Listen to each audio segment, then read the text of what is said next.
जाजेनदोंसो आरो आंनो बिबानखौ होजेनदों आरो जेरैबायदि बिबानफोरखौ होदों सब बिबानानो आथिखालाव भारत सरकार आरो आसाम सरकारा माने जिफोर मोनसे हाबाफारि लादों जोंनि जाखांफुनाय लाइमोनफोरखौ बिसोरनि जिउ राहानि थाखाय माने बायदिसिना माने जबनि थाखाय बे स्किल डेभेलपमेन्टनिफ्राय लानानै हेन्डलुम एन्ड टेक्सटाइल जोंनि जिथु माने हेन्डलुम इन्डास्ट्रि बेफोरखौ जों बोरैहाय माने डेभेलप खालामलांनो स्पर्ट्स एन्ड युथ दं बेबो गासिबो लाइमोनफोरनि खालि गेलेनायल' नङा आरो गुबुन गुबुन बिथिङाव लाइमोनफोरनि थाखाय खामानि मावनांगौ दं आरो बेफोरनि हाबाफारिया जेब्लायबो सोलिगासिनो दं इन्डिजिनियास ट्राइबेल फेथ एन्ड कालचार जोंनि जे ट्राइब्सफोर दं माने बे ट्राइब्सफोरनि राव हारिमु थुनलाइ धोरोम खान्थि आसार खान्थि बेफोरखौ बोरैहाय रैखाथि होनो बेफोरखौ बोरैहाय जौगाहोनो आरो बोरैहाय सानफ्रोमबोनि जिउआव बिसोरखौ गावबा गावनि समाजखान्थिनि गेजेरजों सोलिलांबाय थानायाव मदद खालामनो हायो बे डिपार्टमेन्टनिफ्राय मावनाय जायोथ' गासैबो डिपार्टमेन्टआनो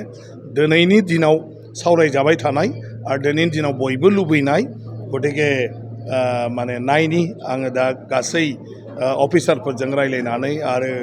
माखासे सरकारनि बिखान्थिफोरखौ लानानै बाखि बेनि बेलायाव गोनांथिखौ मोनथिगौ नाथाय बेखौ मावनायनि खाबु मा दं डेभेलप खालामनायनि बेखौ मोनथिनायनि उनावसो बुंनो हागोन आरो जिखिनि आंनो बिबान होदों माने बे बिबाना खुब माने इम्परटेन्ट मानसिनि सानफ्रोमबोनि जिउजों सोमोन्दो थानाय गतिके आरामै जनानैथ' सोलिनो हाया गासिबो न'नि बायह्रायाव बे गासैबो माने जिथु डिपार्टमेन्ट गतिके मा होनो दा एन्टारप्रेनारशिपआ दिनैनि दिनाव बेयो इम्परटेन्ट जे सासे मानसिखौ बेनि थाखाय स्किल खालामनांगौ बियो बेफार बानिज्य खालामनानै सोलिनो रोंनांगौ आरो जिखुनु खामानि मावनो थाखाय बेखौ स्किल खालामनांगौ गतिके दिनैनि दिनाव बेफोरो बिराद इम्परटेन्ट आरो बेफोरखौ दा नाजानि मानब गेदेर मुख्यमन्थ्रिया जेब्लायबो मदद होगोन आरो सेन्ट्रेल गभर्नमेन्टआबो आं सानो जे निस्सय माने जेसे हागौ जोंनाव बयबो लाइमोनफोरनि मदद जानाय हिसाबै खामानि मावनो हागोन मा दं आं गासैखौबो मोनथिगौ मा मावनो हायो मोनथिगौ माबायदि लांनांगौ बेखौबो मोनथिगौ अदेबानि